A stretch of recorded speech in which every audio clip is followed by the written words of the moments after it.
کی تو آپ بات ہی نہ کریں، اور 2 کنال تو بھول ہی جائیں۔ 2 کنال کی کوٹھیاں F7 میں 40 50 60 کروڑ روپے کی ہیں، اور جنہوں نے اچھے گھر بنائے وہ 1 ارب روپے میں بیچ رہے ہیں، اور وہ آپ سے کتنا دور ہے؟ Just 45 minute drive. And imagine if DHA comes into your project, اور DHA آ کے وہاں اپنا پروجیکٹ آباد کرتا ہے، اور اس کے ارد گرد blue world city world's tallest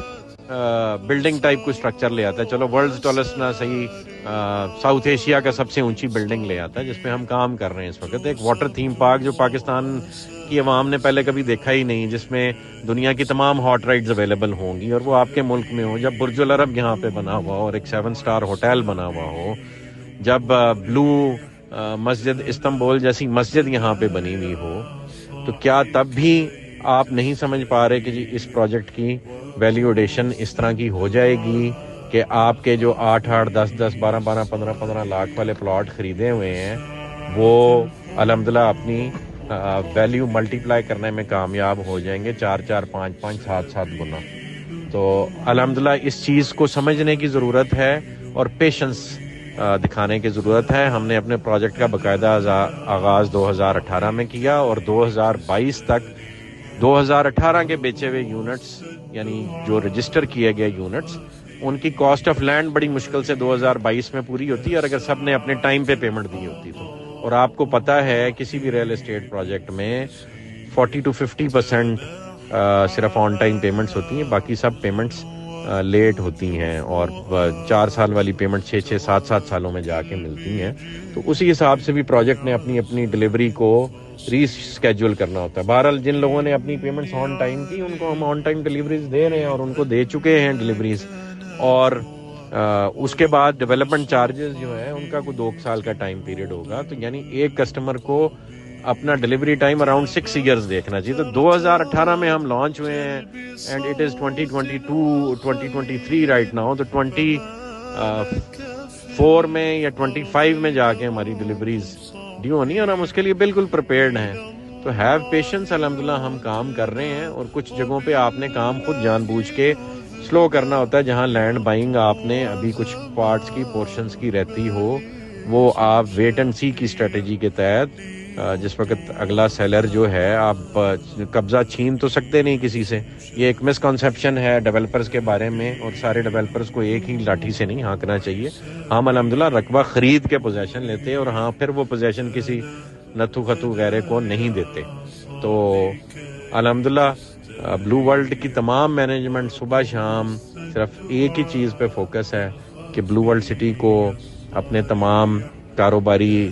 شراکت داروں کے ساتھ مل کے دنیا کا مثالی شہر بنانا ہے، اس کو ایک ٹورسٹ سٹی بنانا ہے، پاکستان کی شناخت بنانا ہے، اور پاکستان میں جو اکنامک کرائسس ہے اس کے ریوائول کی بنیاد بنانا ہے۔ تو جزاک اللہ خیر جی، have patience all of you, and باقی اچھے برے وقت آتے ہیں، وہ الحمدللہ ہم نے بہت سارے پہلے کاٹے، اور بھی دیکھنے کو تیار ہیں۔ جہاں آپ بات کر رہے ہیں پورا کا پورا اکنامک سٹرکچر امپروو کرنے کی اور ایک شہر بسانے کی، تو ایک مثال ہے جی جو میں آج کل اپنے رفقا کو دیتا ہوتا ہوں، آپ کو بھی بتاتا ہوں، کہ دبئی کے شیخ اپنی ایک سٹوری ہے، شیخ محمد بن راشد، اس میں وہ بیان کرتے ہیں کہ میرے استاد جو ہیں وہ میرے جو والد صاحب ہیں وہ مجھے بچپن میں اپنے استاد کے ساتھ صحرا میں بھیج دیتے ہوتے تھے۔ یہ تب کی بات ہے جب دبئی ڈیولپ ہونے سے پہلے کی بات ہے،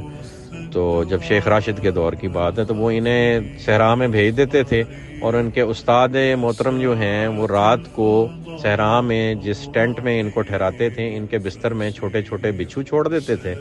اور وہ بچھو جو ہے ان کو ڈنگ مارتے تھے، اور صبح اٹھ کے وہ ان بچھوؤں کا جڑی بوٹیوں کے ساتھ علاج کرتے تھے۔ تو شیخ محمد بن راشد فرماتے ہیں کہ یہ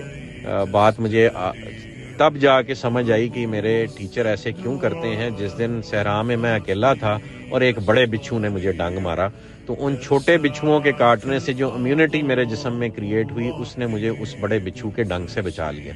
تو الحمدللہ بلو ورلڈ سٹی کو یہ جو چھوٹے چھوٹے بچھو ڈنگ مار رہے ہیں نا جی، یہ آپ کی امیونٹی کریٹ کر رہے ہیں، آپ کی امیونٹی ڈیولپ کر رہے ہیں، بڑے بچھوؤں کے لیے تیار کر رہے ہیں۔ اور بڑے بچھو جو ہے وہ اس ملک میں جو اللہ کا دین نافذ کرنے کی سوچ اور اللہ کا دین نافذ کرنے کی راہ میں رکاوٹیں جو ہیں وہ بڑے بچھو ہیں اور ہم سب نے مل کے ان کا مقابلہ کرنا ہے. ہم مسلمان ہیں, ہم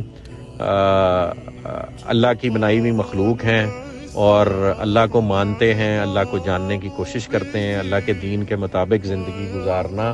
ہماری ذمہ داری ہے. یہ ہمارے ہاؤسنگ کے مسائل, ہمارے گھروں کے مسائل, ہمارے پانی بجلی گیس کے مسائل یہ ثانوی حیثیت رکھتے ہیں اور اس وقت تک رکھتے ہیں جب تک ہم زندہ ہیں. اور مرنا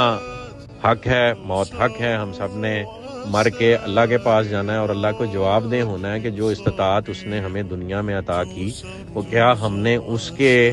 نبی صلی اللہ علیہ وسلم کے طریقوں کو دنیا میں نافذ کرنے کے لیے ہمارا اس میں کردار کیا تھا.